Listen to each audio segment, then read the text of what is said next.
আসসালামু আলাইকুম, সবাই কেমন আছেন? আশা করি সবাই ভালো আছেন। আমি আজকে আপনাদের মাঝে নিয়ে এসেছি মালাই চা।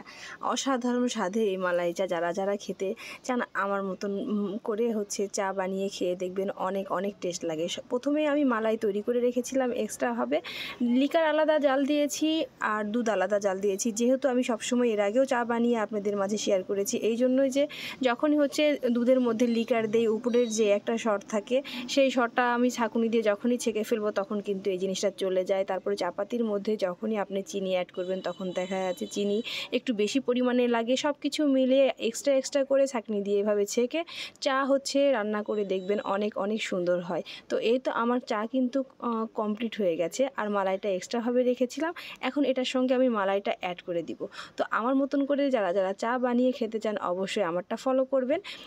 চা অবশ্যই লিকার আলাদা দিবেন আর দুধ আলাদা, তারপরে ছাঁকনিতে ছেঁকে একত্র করে ফেলবেন। জাস্ট ওয়াও অসাধারণ স্বাদে এই মালাই চা।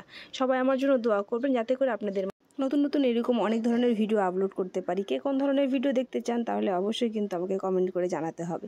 সবার জন্য দোয়া ও শুভকামনা। নেক্সট ভিডিওর অপেক্ষায়। আল্লাহ হাফেজ, আসসালামু আলাইকুম।